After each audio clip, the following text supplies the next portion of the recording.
Okay ငွေဖြည့်ပြီးတဲ့ခဏပြီးလို့ရှိရင်ကျွန်တော် diamond ဝယ်တဲ့ခဏကိုထောက်မှာဖြစ်ပါတယ်အဲ့တော့ diamond ဘယ်လိုဝယ်မလဲဆိုတော့ဒါကျွန်တော် page landing ဝင်ခြင်းပေါ့နော်ရွေးချယ်စရာနှစ်ခုရှိပါတယ်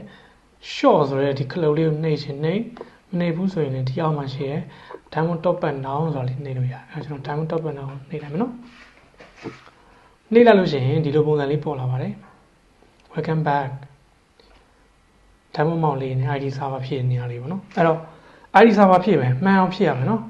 ကျွန်တော်ဖြည့်ပြီးသားနေအောင်သွားလိုက်မယ် ID server ဖြည့်ပြီးသားဒီမှာ ID မစားပါ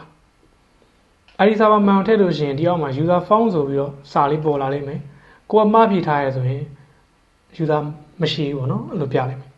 ဒါတော့ကျွန်တော်မှန်တယ်ပေါ့နော် user form အဲ့တော့ကျွန်တော် top back လေးလုပ်ပြီးသွားပြီငွေလေးဖြည့်ပြီးသားဆိုတော့ web အဆင့်မှာ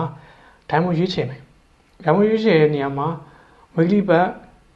1 week လည်းရှိတယ်2 week လည်းရှိတယ်3 week လည်းရှိတယ်3 week တိုင်ရတယ်တစ်ချိန်နဲ့ဝယ်လို့ရပါပြီအရင်တော့မရဘူးခုရပါပြီအဲ့တော့ကျွန်တော် double diamond တွေလည်းရတယ် double diamond ကဒီ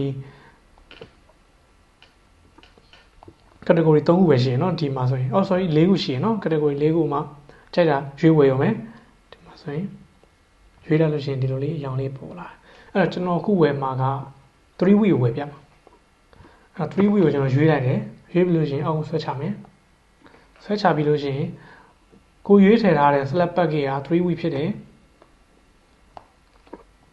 ငွေမောင်းက18800ကျမယ်အဲ့ချိန်မှာဒီ proceed to payment ဆိုတာလေးကိုရွေးလိုက်ရမှာပဲအဲ့ဒါလေးကိုနှိပ်လိုက်တယ်ဆိုရင်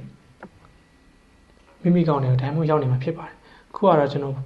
ဝယ်ပြတာဖြစ်တဲ့အတွက်မနှိပ်တော့ဘူးเนาะ sample ပြတာဖြစ်တဲ့အတွက်အဲ့ဒါဆိုရင်မိမိ